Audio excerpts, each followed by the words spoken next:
ಈ ಆಟಗಳು ಯಾರು ಗೆಲ್ತಾರೆ ಯಾರು ಸೋಲ್ತಾರೆ ಅನ್ನೋದು ನಾವು ಪ್ರಿಡಿಕ್ಟ್ ಮಾಡೋದ್ರ ಹಿನ್ನೆಲೆಯಲ್ಲೇ ಇವತ್ತು ನಮ್ಮಲ್ಲಿ ಏನು ಬೆಳೀತಾ ಇದೆ ಅಂದರೆ ಈಗ ಗೊತ್ತದೆ ಎಲ್ಲದಕ್ಕೂ ರೊಕ್ಕ ಹಾಕಿ ಆಡುವಂಥ ಚಿತ್ತ ಡಬ್ಬ ಆಡುವಂಥ ಜ್ಯೂಸ್ ಆಡುವಂಥ ಬೆಟ್ಟಿಂಗ್ ಆಡುವಂಥ ಪ್ರವೃತ್ತಿಗಳು ಬೆಳೀತಾ ಇದ್ದಾವೆ. ಅದು ಬೆಳೆಯಲಾರ್ದ ಒಳ್ಳೆಯವರು ಗೆಲುವಾಗಲಿ ಅನ್ನುವಂಥ ಮನಸ್ಥಿತಿ ಬೆಳೆಸ್ಕೊಂಡು ಈ ಒಂದು ಬೆಟ್ಟಿಂಗ್ ಆಡುವಂಥ ಪ್ರವೃತ್ತಿ ನಮ್ಮಿಂದ ದೂರ ಆಗಲಿ ಅಂತ ನಾವು ಬಯಸ್ತೀವಿ. ಆದರೆ ಕೆಲವೊಂದು ಸ್ಟ್ರಿಂಗ್ ಇರ್ತಾವಲ್ಲ, ನಾವು ಎಷ್ಟು ಬಯಸ್ತೀವಿ ಅಷ್ಟು ನೆನಪು ಬರ್ತಾ ಇರ್ತಾವೆ. ಏನೋ ಅಲ್ಲಿ ಇವತ್ತಿನ ಮ್ಯಾಚ್ ಮಾತ್ರ ಬೆಟ್ಟಿಂಗ್ ಆಡೋರ್ಗೆ ಜೋರ್ದಾರಾಗಿ ಹರಿಸ್ತಾ ಇರ್ತಾರೆ, ಮಾಡ್ತಿರ್ತಾರೆ. ಅವರ ಟೀಮ್ ಅವ್ರು ಲ್ಯಾಕ್ ಆಗ್ತಿರ್ತಾರೆ, ದುಡ್ಡು ಕಟ್ತಾರೆ, ಸೋಲ್ತಾರೆ, ಗೆಲ್ತಾರೆ. ಇದು ಮನುಷ್ಯ ಕುಲಕ್ಕೆ ಅಂಟಂತ ಶಾಪ್ ಅಂದ್ರಿ ಮತ್ತೇನು ಅಂದ್ರಿ. ಅದರಿಂದಾಗಿ ಏನಪ್ಪ ಅಂತಂದರೆ ಒಂದಿಷ್ಟು ಕೆಲವು ದುಶ್ಚಟಗಳು ದುಷ್ವ್ಯವಹಾರಗಳು ಬರೋ ಸಾಧ್ಯಗಳು ಇರ್ತಾವೆ. ಏನೂ ಇರಲಿ ಅದನ್ನು ತಡೆಯೋ ದೃಷ್ಟಿಯಲ್ಲಿಯೂ ಸಹಿತ ನಮ್ಮ ಸರ್ಕಾರ ಮುಂದುವರಿಬೇಕಾಗ್ಯದ.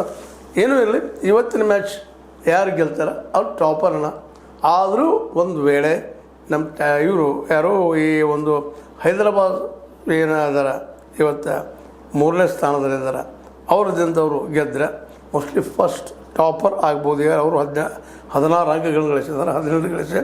ಬಟ್ ರನ್ ರೇಟ್ ಮಾತ್ರ RCB ಹೆಚ್ಚು ಇರೋದ್ರಿಂದ ಭಾಳ ಅಂತರದಿಂದ ಗೆದ್ದಾಗ ಮಾತ್ರ ಟಾಪರ್ ಆಗ್ತಾರೆ.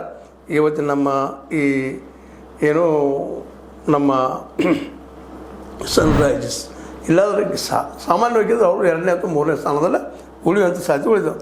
ಏನೂ ಇಲ್ಲ, ನಾವು ನಿಧಾನಕ್ಕೆ ಫೈನಲ್ ಅಂತ ಬರ್ತಾಯಿದ್ದೀವಿ, ಟಾಪ್ 4ಗಳಂತ ಬರ್ತಾಯಿದ್ವಿ. ಇದರಲ್ಲಿ ಯಾರ್ಯಾರು ಏನೇನಪ್ಪ ಯಾರು ಎಷ್ಟು ಮ್ಯಾಚ್ ಆಡಬೇಕಾಗ್ತದೆ, ಟಾಪ್ 4 ಆಟಗಳಲ್ಲೇ 4 ಟೀಮ್ಗಳ ಮಧ್ಯೆ ನಡೆಯುವಂಥದ್ದು, ಯಾರು ಹೊರಗೆ ಹೋಗ್ಬೇಕಾಗ್ತದೆ, ಏನಾಗ್ತದೆ ಎಲ್ಲನೂ ಈ ಒಂದು 2 ದಿನದಲ್ಲಿ ಎಲ್ಲ ಕ್ಲಿಯರ್ ಆಗುವಂಥ ಸಾಧ್ಯತೆ ಇದಾವೆ.